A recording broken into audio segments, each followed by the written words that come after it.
Let's talk about differential equations as mathematical models. Let's create a differential equation that is a mathematical model for this situation. The population of a particular country is increasing at a rate proportional to the population.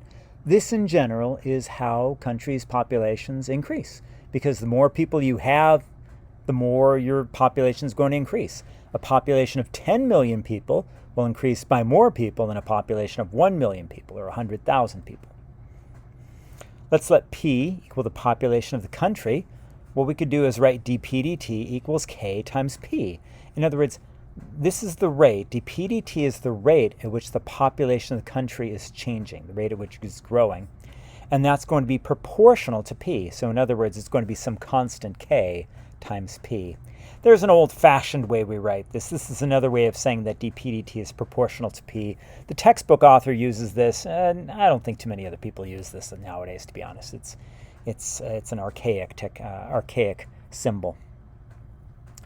Radioactive substances decay at a rate proportional to the mass of the substance present. Okay, we're going to let M equal the mass of the substance present, the mass of this radioactive substance. We'd have dm dt equals km.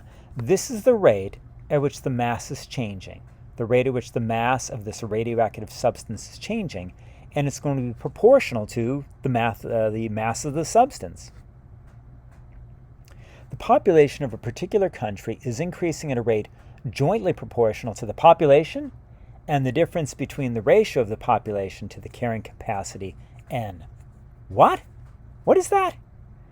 Okay, so we end up with dp dt equals k times P times 1 minus P over n. Let me walk you through this, otherwise you're not going to get this. But it's cool. It does make sense, and it is realistic. Okay, so this is the rate at which the population is growing, dp dt. We're told that it's jointly proportional to the population, so jointly proportional. It's going to be k times the population, and the difference between 1, so in other words, it's going to be 1 minus something, and the ratio of the population to the carrying capacity, n. So in other words, it's going to be 1 minus P over n. So P is the population, n is the carrying capacity. That's the maximum population possible. The velocity ds dt of a falling object is proportional to the length of the time t the object has been falling. First, why use ds dt for velocity? Where does that s come from? We often use s for the position of the objects. So ds dt is the rate at which s, the position, is changing, namely velocity. That's what velocity is, the rate at which position is changing. Okay, so we end up with ds dt equals k times t. So the velocity is proportional to the length of the time the object has been falling. ds dt equals k times t. Torricelli's law. When water drains from a tank, the rate at which the depth of the water is changing is proportional to the square root of the depth of the water. And this is true. This is not just something we're making up. Let h be the depth of the water. I'm not going to use d for depth because then you have dd dt and it's just kind of awkward.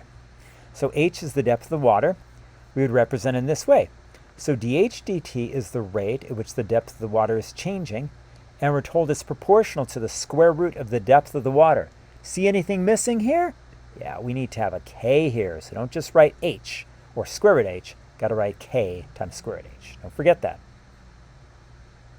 The rate at which the velocity v of a coasting motorboat is changing is proportional to the square of v. This would be dv dt.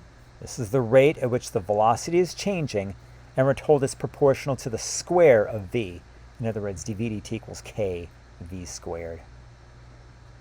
The acceleration dv dt of a car is proportional to the difference between 180 kilometers an hour and the velocity of the car. So here's how we'd represent that. Acceleration is the rate at which velocity is changing. That's how we define acceleration.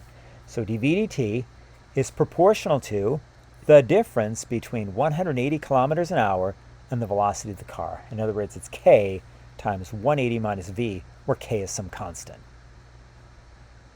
In a city with population p, the rate at which the number of people n who have a disease is changing is proportional to the product of the number of people who have the disease and the number of people who do not have the disease. Oh man, this is a mouthful. So here's the way we'd represent this. The number of people n who have the disease, that's dn dt.